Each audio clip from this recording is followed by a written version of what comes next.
Shubor nakaslem jong unongsan Hima. Menteri Ramba Kajila Conrad Sangma. Udaong baginong trey ke Ghadc kila Pdiang ke jinterwa ke Sorkar ban Siew Tulop yaki. Hak bakiladan khat ars pa adu khat lai spa ngut ginong trey Ghadc kibala ai ke jingtho asha ke Sorkar. Yakani ulakran hadien balawai ke Chinalang ke kinhun menteri hak baulaong minta ke isi Ghadc kan sarai hak nuguru kom ban Siew ke Tulop ginong trey da ke Pisa boleh rap ke Sorkar. Ulang Shen ke Sorkar kan sepelat ya ke Pisa, buat ongru bagam day ke Sien ke Beningkong baga Sorkar ke lerap Pisa ya ke Ghadc, hendai haki por benshwaru ke leju rap ban pelat ya ke Pisa, bat ki weipat ki Pisa benrap dalam ta ke Ghadc. Ulang ya ke Pisa an Phah ke akaun ke District Council, bat ya ke Tulop nak bintang kinong trey kan sa Siew hi ke District Council, hendai ke Sorkar ke bu kendan bagi day ban bu ya ke akaun tang nak bintang ban Siew ya ke Tulop, ban pedan kam hakibe-kibe ki Siew. And in fact, we have got a written signature campaign of about close to 800 employees have signed and sent documents to the subcommittee saying that they accept this. And so out of 1,200, 1,300 employees, majority of them have written and sent it to us. And of course, as the EC will further decide on how the salaries will be paid. So that is up to them. But as I said, for us, we'll be releasing their share in advance, and it will be put into an escrow account so that we can ensure that this money is used for salary purpose. No, the employees had raised this issue about 3 months back. So this the what do they call the not the band, what do you call the correct word? They had stopped going to work. The strike, the office strike. This happened about 2 months, 3 months back. And of course, then we took the decision that we will come in and work towards it. And I also want to share that even in the last 3 years, as I said, we have already been supporting the council by releasing funds to them, and additional funds also has been given. So it's not that we are reacting only now. Even in the past, funds have been released to the Ghadc District Council to enable them to pay salaries. So in fact, in the last 4.5 years, about 42 months of salaries have been paid. And a large amount of that has come out because we have again released some additional amount in terms of advance to them. So therefore, we have been interfering and intervening. I don't say interfering. I think intervening is the correct word. Intervening to support them in terms of the salaries and financially. So it's not just now, it's been happening for long. It's come out in public domain because elections are coming, so press is more interested, I guess, maybe. So, maybe they are raising it, but we've been helping them all this while. The money is going in terms of an advance of the royalty share, which is their due, which is their money, but we're paying it in advance. This money will be put into the account of the district council.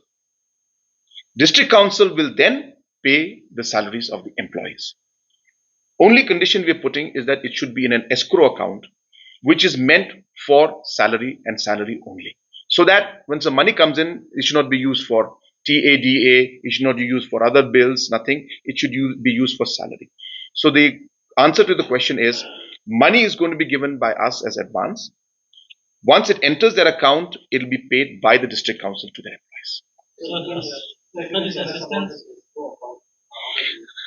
So escrow account will ensure that there will be at least 1 or 2 people who will in a way monitor and ensure that the money, the only objective, as I said, of the escrow account will be to ensure that money is used specifically for salaries. That's the whole point. The mechanism of who that we can work out.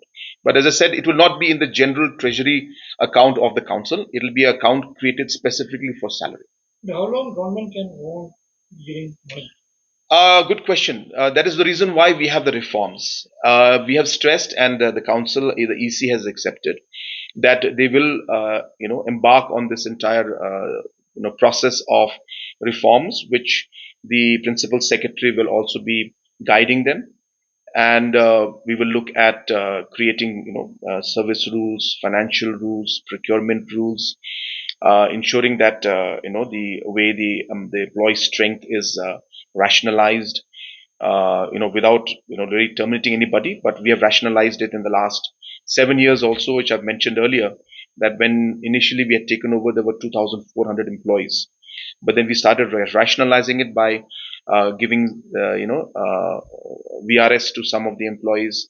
In some cases, we didn't appoint any new person after we say the vacancy came up. We rationalized it and we used the existing employees and put them in that position.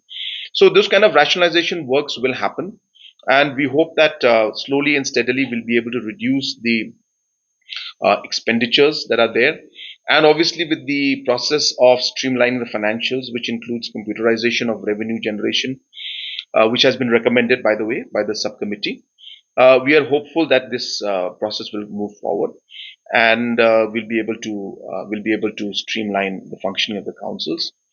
I have repeated this in the past also, that it's not just in the case of the Garo Hills District Council, but in many other organizations and government bodies, we have seen that government has to intervene and come in to enable the smooth functioning of different organizations. For example, in the last 2 years, the MECL, a lot of people are saying, why, how come, this, we are seeing that the, scheduled load shedding. I know that unscheduled means whenever there is a erratic power supply or some lightning or weather conditions, power could fluctuate. But scheduled load shedding is not something that we are seeing. Now, why is this happening? Because government is giving approximately 900 crores to MECL every year to enable them to be able to buy additional power so that there is no load shedding that takes place. And in the meantime, we are also rationalizing and restructuring the entire MECL so that their costs come down. So we expect that in about 2 years, 3 years time, this bailout that we had given in the last 2 years of 900, we expect that will come down to 700 in the next few years. And in 3 to 4 years, that will come down to about 100, 200. So there's a plan in everything. We have to work out. There are organizations that need help and support, and government has always come in, in a responsible manner to provide that financial stability for the larger interest of public service. So, related issue. For an advance, because there is a requirement of paying 12 months of the backlog. So we'll be releasing enough amount so that they can pay the backlog, and also so that they can pay the salary on November 1st. Approximately, there is about 25 crores which we have as their own share of taxes, which is with us right now, with the state government. So that is their due, which we will be releasing to them. And another advance of about 25 crores more will be required to pay the 12 months backlog, and also to pay the additional 1 month, to pay the salary on 1st of November also. We have not decided officially, but in the cabinet we have proposed that since the chairman of the subcommittee was the deputy commissioner, so let the deputy commissioner be the ex officio principal secretary, so that even if an individual changes, the position of the deputy commissioner will be, whoever sits in that position will be the principal secretary to the council. What about the other ADCs? Have they all agreed to this? No, as I said, that this is not, again, let me repeat, this is not any kind of bailout package. This is not any kind of intervention. There is nothing decided today. Only thing that has been decided, which I want to very clearly clarify, is that we are releasing the advance of the royalties and the shares that they have, which is their dues. But from the future, of course, there are certain advances that they require. So we'll be releasing that to enable them to be able to pay the 12 months backlog, and also to be able to enable them to pay the salaries on the 1st of every month. So, 12 months.